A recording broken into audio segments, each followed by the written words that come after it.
우리 말씀을 받기 전에 우리 한 번 더 기도합시다. 하나님, 오늘 주님 앞에 더 가까이 나아갑니다. 주께서 역사하시고 또 주님 앞에 하나님 엎드리는 주의 백성들 되게 해달라고 우리 합심하여서 함께 기도하겠습니다. 기도합니다.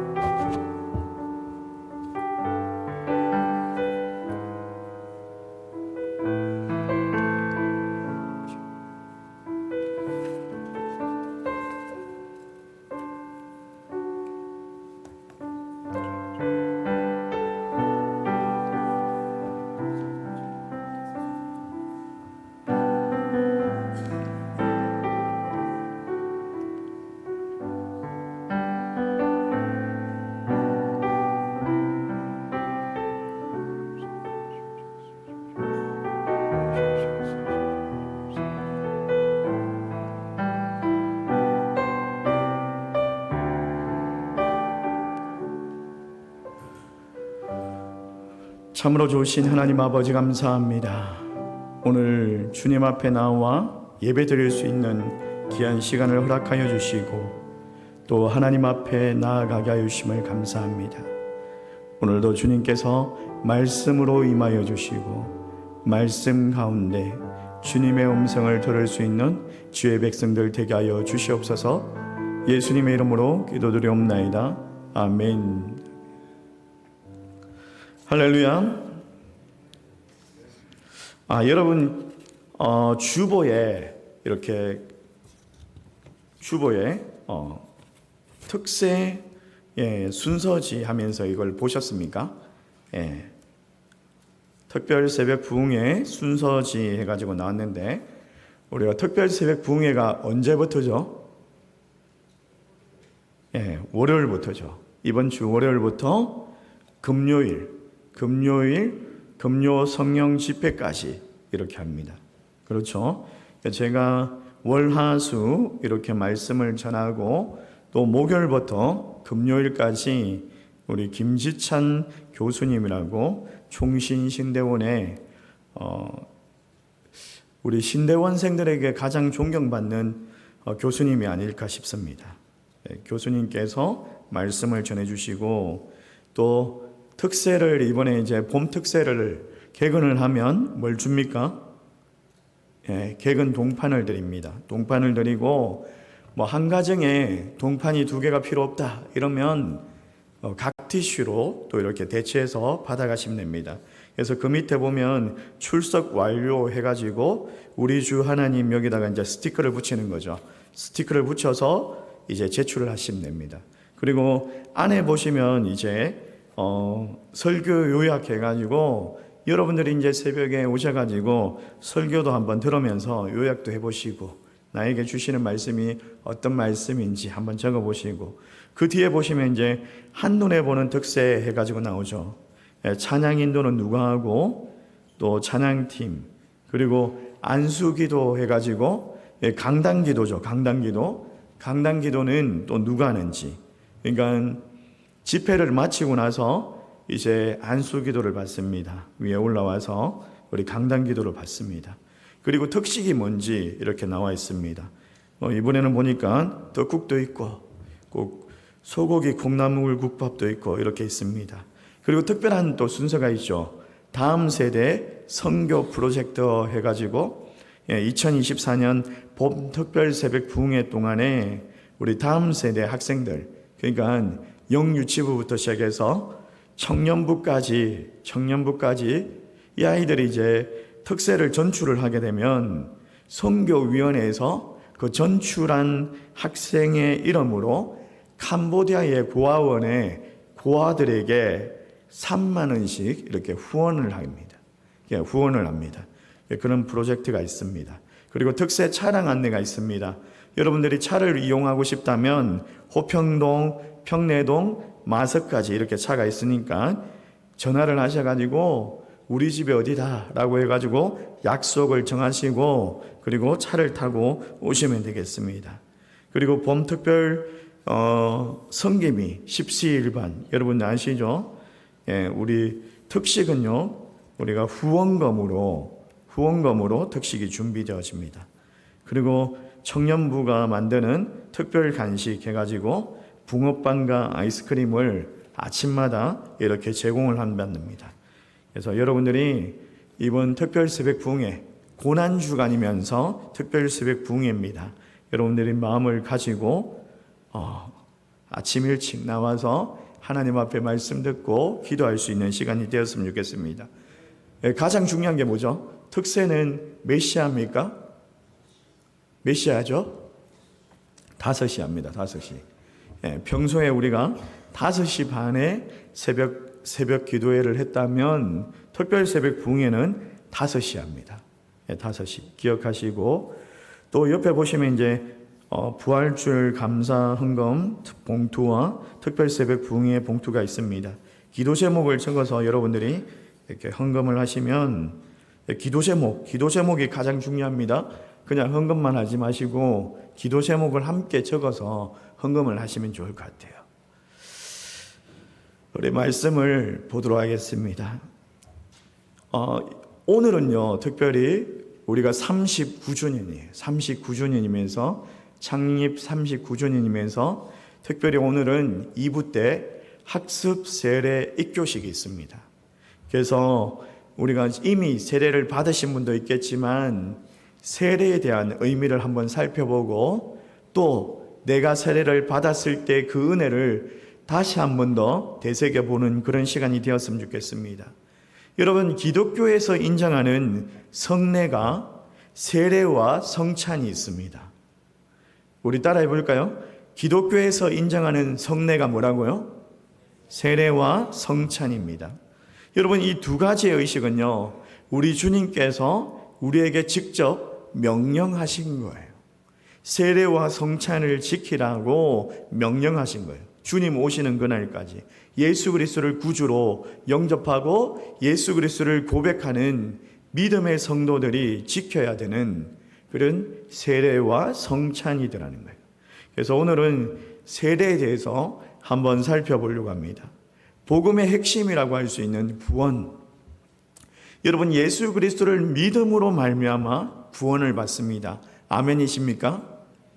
여러분, 다른 종교들은 구원을 선한 행위로 받는다라고 말하지만, 예수 믿는 우리는요, 믿음으로, 오직 믿음으로 구원을 받습니다. 아멘이십니까? 여러분, 가톨릭은 믿음과 또 선한 행위 두 가지가 다 있어야지 구원을 받는다라고 얘기를 합니다. 근데 선한 행위를 어느 정도 기준을 두는지를 모르겠어요. 얼만큼 선한 행위를 행해야지 구원을 받는지 그걸 성경에서는 말하고 있지 않거든요. 성경에서는 오직 예수 그리스도를 믿음으로 구원받는다라고 이야기하고 있지, 선한 행위로 구원받는다라고 말하고 있지 않다고요. 오히려 율법이나 그것들을 통해서 구원받는 것이 아니다라고 말하고 있죠. 오히려 로마서 1장 17절 말씀 우리 같이 한번 읽어볼까요? 같이 읽습니다. 시작. 복음에는 하나님의 의가 나타나서 믿음으로 믿음에 이르게 하나니 기록된 바 오직 의인은 믿음으로 말미암아 살리라 함과 같으니라. 여러분, 뭐라고 이야기하고 있습니까? 믿음으로 말미암아 살리라 라고 말하고 있어요. 믿음으로 의롭다 하심을 받았다는 거예요. 아브라함도 역시 마찬가지입니다. 아브라함도 할례를 행하기 전에 믿음으로 하나님께서 그를 의롭다라고 칭하여 주셨어요. 여러분, 할례와 믿음이 따로였어요. 그런데도 불구하고 유대인들은 할례를 받아야지 구원을 받을 수 있다, 율법을 행해야지 구원을 받을 수 있다라고 소아시아 교회들을 다니면서 이 바울이 전했던 그 복음, 예수 그리스도의 그 복음을 방해하는 일들을 했죠. 여전히 마찬가지로 천주교에서는 할례와 비슷한, 율법과 비슷한 선행들을 이야기하고 있고 고행들을 이야기하고 있으면서 그 행위들을 해야지 구원을 받는다라고 말을 합니다.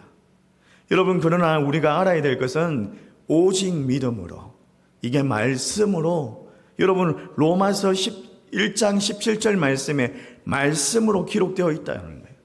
여러분, 우리가 알아야 될 것은 또 세례가 구원의 조건은 아닙니다. 그래서 구원의 조건은 아니에요.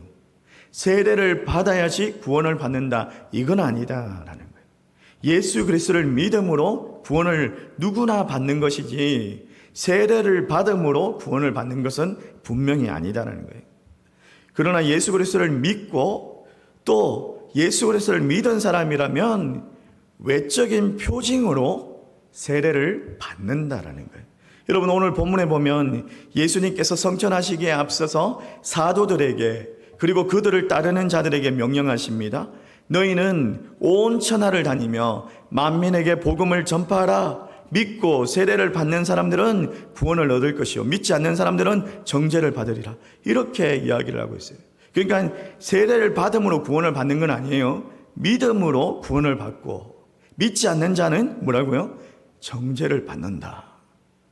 세례는 그냥 우리 주님께서 믿음의 행위의 외적인 표징으로 그것을 명령하셨다라는 거예요. 그렇기 때문에 우리가 가볍게 여길 수는 없습니다. 그래서 오늘 2부 때 우리가 학습, 입교, 세례식을 합니다. 근데 학습은 뭐냐? 학습은 세례는 알겠는데 학습은 뭐냐? 여러분, 원래는요, 다른 나라에 가면 학습이라는 제도가 없습니다. 우리나라만 있는 독특한 제도이죠.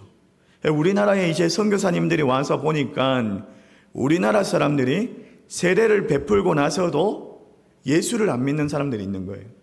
세례를 그냥 행식적으로 받는 사람들이 있는 거예요. 여러분, 세례를 받는다는 의미는요, 예수님과 연합하고 예수님과 결혼한다라는 의미거든요. 한편으로 내가 예수 그리스도를 나의 평생 예수 그리스도를 나의 구주로 모시고 살겠습니다, 그런 의미가 있는 거예요. 그런데도 불구하고 세례를 베푸는데 이 조선 사람들이 쉽게 배교를 하고 쉽게 예수님을 믿지 않는 거예요. 그래서 뭔가 검증할 수 있는 뭔가가 필요한 것 같아요. 그래서 학습이라는 제도를 우리 선교사님들이 만든 거예요. 그러다 보니까 한국 교회만 있는 전통이라고 할 수 있습니다. 한국 교회에서는 이제 6개월이 지나면, 등록한 지 6개월이 지나면 학습으로 그의 신앙을 이제 점검하는 시간을 갖습니다. 점검을 하죠. 점검하고 또 1년이 지나면 세례를 베풀어 줍니다. 그래서 세례를 받고 또 정식으로 이제 성도로 또 투표권을 행사할 수 있는 그런 성도가 될 수 있게 하죠. 여러분, 세례의 의미를 살펴보면요, 사도 바울이 골로새서 2장 12절 말씀에 이렇게 이야기하고 있어요. 우리 같이 한번 읽어볼까요? 같이 읽습니다. 시작. 너희가 세례로 그리스도와 함께 장사되고 또 죽은 자들 가운데서 그를 일으키신 하나님의 역사를 믿음으로 말미암아 그 안에서 함께 일으키심을 받았느니라. 여러분, 그러니까 세례는 예수 그리스도와 어떻게 한 것이라고요? 이 영적인 의미가 어떻게 한다? 예수 그리스도와 함께 죽고 그와 함께 다시 살아나는 것이다 라는 거예요. 예수님께서는요, 원래는 세례가 아니라 침례를 받으셨죠. 침례가 뭐냐면 물속에 완전히 들어갔다가 나오는 거예요. 여러분, 물속에 완전히 잠기게 되면 어떻게 됩니까? 호흡을 할 수 있습니까? 못합니까? 호흡을 못하죠. 숨을 못 쉬잖아요. 여러분, 혹시 물속에서도 호흡이 되시는 분 없으시죠? 아가미가 없는 이상은 물속에서도 호흡이 안 됩니다. 그렇죠? 이게 물속에 완전히 들어가면 사람이 물속에서 몇 분 정도 살게 있어요. 숨을 참으면은 오래 참으면 한 3분? 길게 참는 사람은 한 5분까지 참는 분도 있기는 있더라고요. 대부분 한 1분 정도 참으면 오래 참았다라고 하지 않겠습니까? 5분이 넘어가면 죽어요, 사람이. 죽어요. 물속에 잠긴다라는 의미는요, 죽는다라는 거예요. 누구와 함께 죽습니까? 예수 그리스도와 함께 죽고 또 다시 물속에서 일어나죠. 물속에서 일어나면서 뭡니까? 예수 그리스도와 함께 살아나는 거예요. 부활하는 거예요. 예수님께서 우리의 죄를 대신해서 십자가에서 못 박혀 돌아가셨던 것처럼 우리가 그와 함께 죽고 우리가 그와 함께 부활하여서 살아난다라는 그런 의미를 가지고 있는 거예요. 그래서 이제는 예전에는 정말 예수 그리스도를 믿기 전에는 죄와 죽음의 노예로 살았다면 그 옛사람은 죽었고요. 이제는 예수 그리스도의 십자가의 의로 영생을 누리는 새 사람이 다시 태어난다는 그런 의미를 가지고 있는 것이 바로 세례입니다. 여러분, 이 세례는요, 죄에 대해서 죽고 하나님에 대해서 살아나는 거예요. 세상을 향해서 죽고 하나님 나라를 향해서 다시 살아나는 거예요. 또 세상의 부귀영화와 권력과 황락을 향한 그 삶의 방식들이 죽고 하나님 나라의 백성답게 살아가는 가치관으로 그 방식으로 살아나는 새 사람으로 거듭나는 그런 의식이 바로 세례라는 거예요. 이걸 한마디로 말하면 구원이라고 할 수 있겠죠. 구원의 외적인 표징으로 이 세례를 베푸는 거예요. 여러분, 율법에 의하면 제사장들이 성전에 들어갈 때에, 성전에 봉사로 들어갈 때 반드시 그들은요, 물로 몸을 씻어야 됐습니다. 물로 몸을 깨끗하게 씻고 정말 거룩하신 하나님 앞에 자기 자신을 정결하게, 외적인 몸을 정결하게 하고 들어가야 했어요. 마음만 정결한 것이 아니라 외적인 몸도 깨끗하게 모욕을 하고 들어가야 했어요. 그것처럼 물로 씻는다. 그 사람을 정결케 한다. 그런 의미를 가진 세례를 베푸는 거예요. 꼭 이걸 해야 합니까? 라고 말한다면 여러분, 예수님의 명령이다. 예수님의 명령이다. 라는 것을 기억하시기 바랍니다. 그리고 이 물 세례는 상징적인 의미를 이해하셔야 돼요. 실제로 우리가 예수 그리스도와 죽는 건 아니지만 그래도 상징적이고 영적인 의미로 예수 그리스도와 죽고 살아나는 거예요. 우리는요, 세례를 이제 침례로 베풀지 않고 약식으로 세례를 베풉니다. 약식으로. 우리나라가 예전에는 이제 물이 부족한 나라였어요. 물이 부족한 나라이다 보니까 강이나 이런 데 가서 세례를 베풀기가 좀 힘든 거예요. 그러다 보니까 우리나라는 이제 선교사님들이 약식으로 그렇게 세례를 머리에 물을 이제 올리는 것으로 그렇게 베풀었죠. 그게 이제 전통이 되어가지고 또 장로교의 전통이 되어서 그렇게 우리는 행하고 있습니다. 여러분, 이 세례는 죄를 씻는다라는 또 그런 의미가 있습니다. 여러분, 몸을 씻을 뿐만 아니라 여러분, 이 세례는요, 영혼의 죄를 씻는 상징적인 행위가 있어요. 그리고 이 세례는 예수 그리스도와 연합하는 것을 의미합니다. 모든 것을 잃어버려도 이것 하나는 딱 기억하셔야 돼요. 세례가 뭐냐라고 물어보시면 뭐라고요? 세례가 뭡니까? 예수 그리스도와 연합하는 것입니다. 이렇게 대답할 수 있어야 돼요.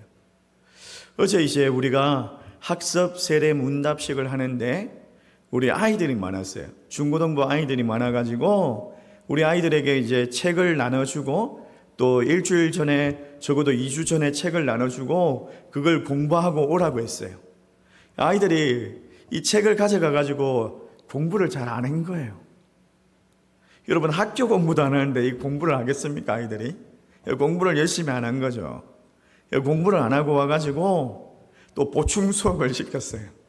우리 전도사님들이 들어가가지고 그 문제를 가지고 그 한 30분 전에 다시 한 번 더 공부를 시키고 이렇게 했어요.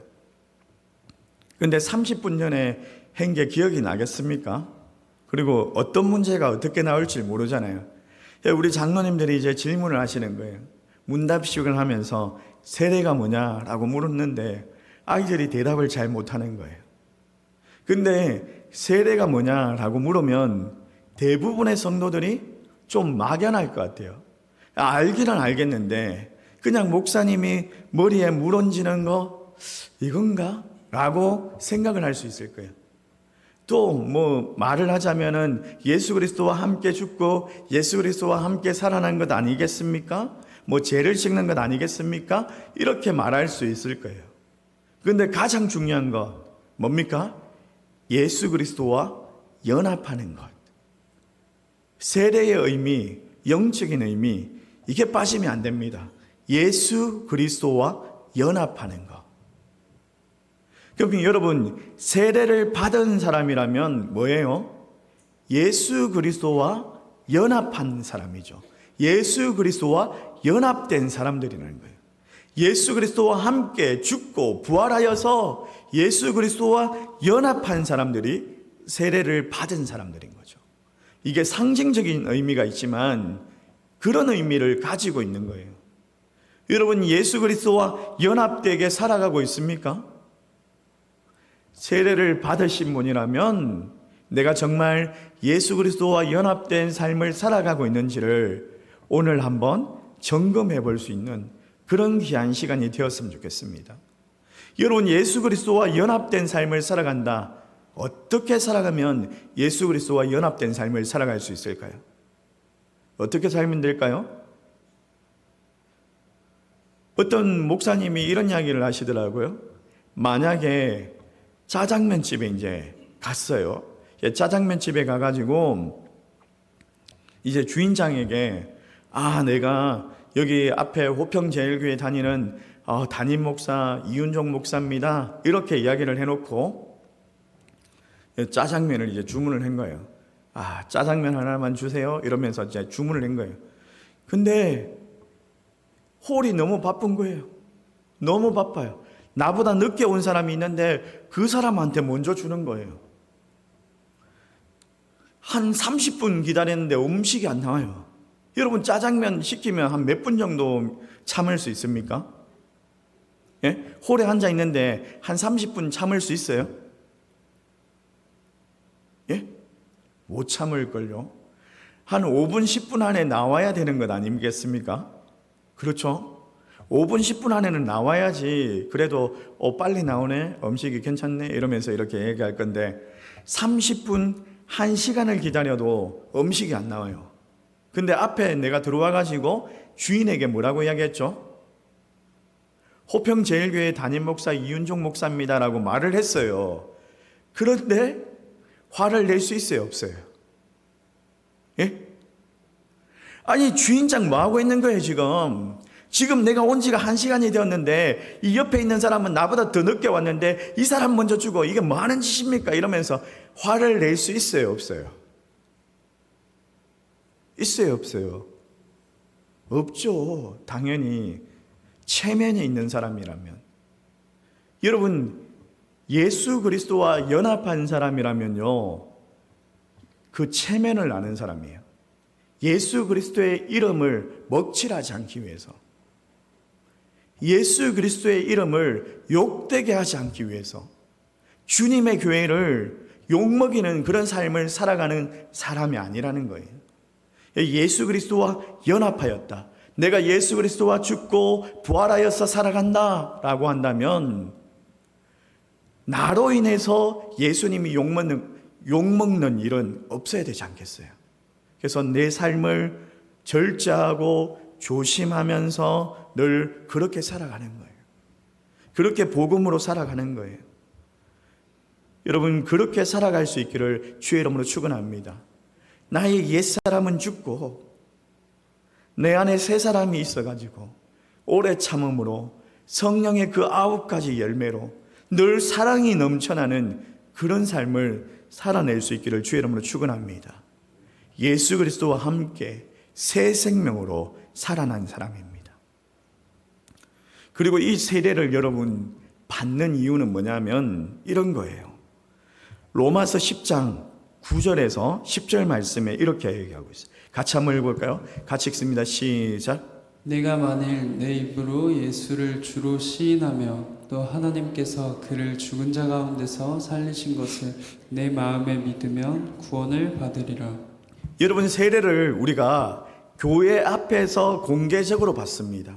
자기의 신앙의 고백을 합니다. 성도들 앞에서 받아요.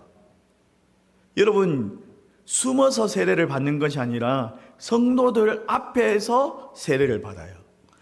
이게 뭐냐? 입으로 시인하는 거예요. 마음으로 믿을 뿐만 아니라 예수 그리스도를 믿기는 믿는데 입으로 말하지 못하는 것이 아니라 입으로 시인하는 거예요.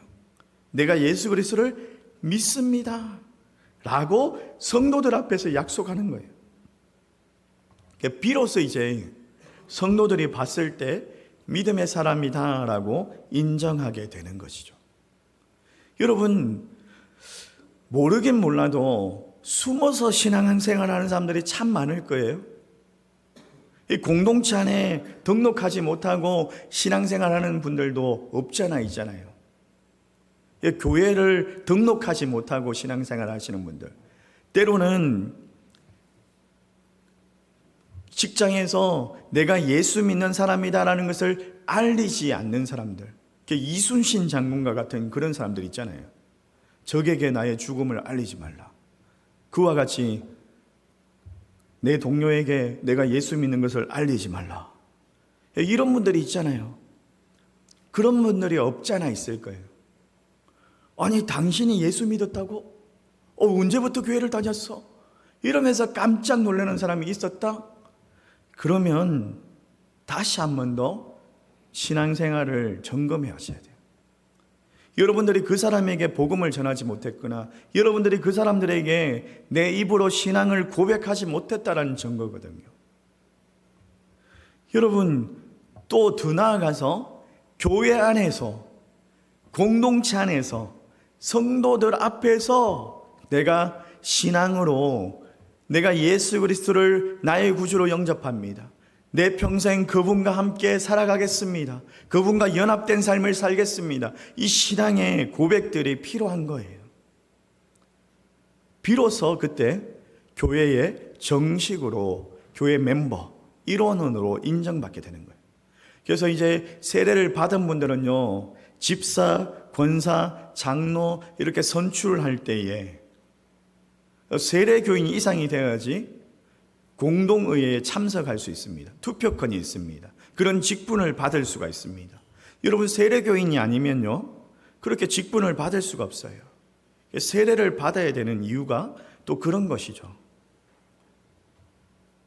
여러분, 마태복음 28장 19절 말씀에 이렇게 이야기하고 있어요. 같이 한번 읽을까요? 시작.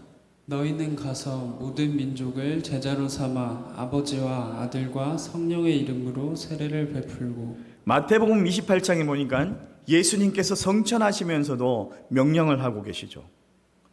이걸 지상명령이다라고 하는데요, 지상명령은요, 무조건 이유를 불문하고 무조건 수행해야 되는 그런 요구, 그런 명령이다라는 거예요. 여러분, 이 지상명령에 세 가지가 있었죠. 첫 번째로 뭡니까? 모든 민족으로 제자를 삼으라. 그러니까 열방에 나아가서 세계 복음화를 위해서 전파하라는 거예요. 우리가 때를 얻든지 못 얻든지 최선을 다해서 복음을 전해야 됩니다.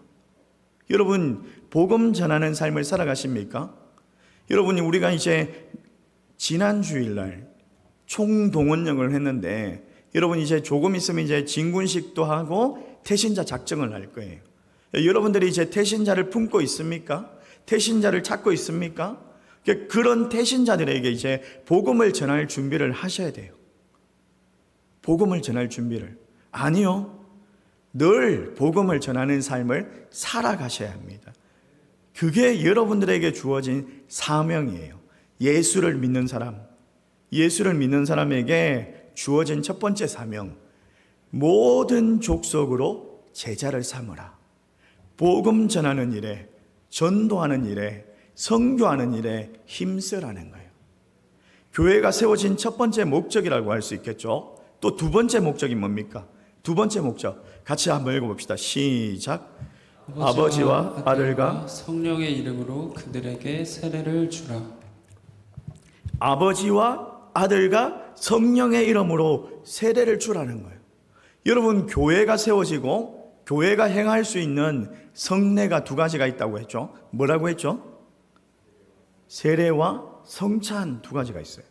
그래서 세례를 준다는 것은 복음 받은 사람들에게 당신은 예수 그리스도를 믿는 성도 신자가 되었습니다. 그런 의미가 되는 것 아니겠습니까? 예수 믿는 사람에게 주는 것 아니겠습니까? 전도가 이루어진 다음에 그 사람이 예수를 믿는 그런 날이 있을 때 이제 주는 거예요. 참 감사하게는 우리 교회가 세례 받는 사람이 끊이지 않고 있다라는 게 너무나 감사한 것 같아요. 요즘의 시대가 시대인지라 세례 받는 사람이 잘 없기도 해요. 또 때로는요, 입교 받는 친구들이 참 많아요. 그러니까 어릴 적에 유아 세례를 받고 믿는 가정에서 태어나가지고 자라가지고 만 14세가 되어서 입교를 하는 그런 친구들이 많아요. 그런 친구들은 이제 믿는 가정에서 자라온 거죠. 세례를 받는 사람은 어떤 의미가 있죠? 그러니까 이전에는 예수 그리스도를 믿지 않았지만, 적어도 1년 전에는 예수 그리스도를 믿지 않았지만 이제 1년이 지나고 교회 등록하고 1년이 지나가지고 세례를 받는 거잖아요. 세례를 받는 거잖아요. 그 세례를 받는 사람이 우리 교회 안에 있다라는 게 너무나 감사한 것 같아요. 그 말은 우리가 복음을 전하고 있다라는 거거든요. 전도를 하고 있다라는 그런 의미거든요. 전도의 열매가 맺혀진다는 거예요. 또 세 번째로 목적이 뭡니까? 세 번째, 같이 한번 읽어볼까요?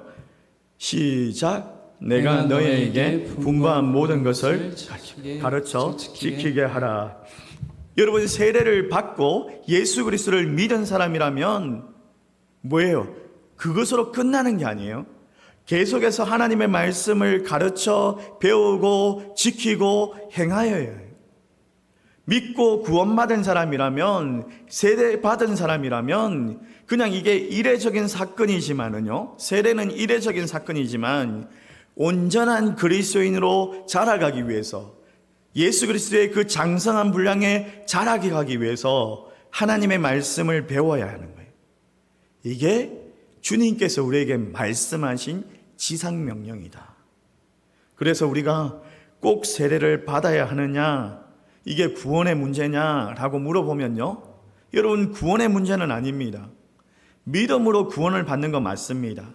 그러나 예수 그리스도의 명령이고 이 세례가 영적인 의미가 있기 때문에 내가 예수 그리스도와 함께 죽고 살아났습니다.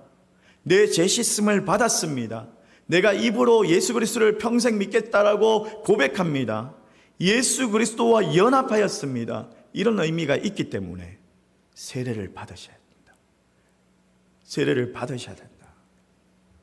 여러분, 세례를 받으신 분이라면, 이미 세례를 받으신 분이라면 오늘 그런 의미들을 살펴보면서 내가 예수 그리스도와 연합되게 살아가는지, 그런 부족함이 있다면 앞으로 예수 그리스도와 연합된 삶을 살아가기 위해서 또 주의 말씀을 배우고 익히고 또 그 배움에 계속해서 행하며 살아갈 수 있기를 주의 이름으로 축원합니다.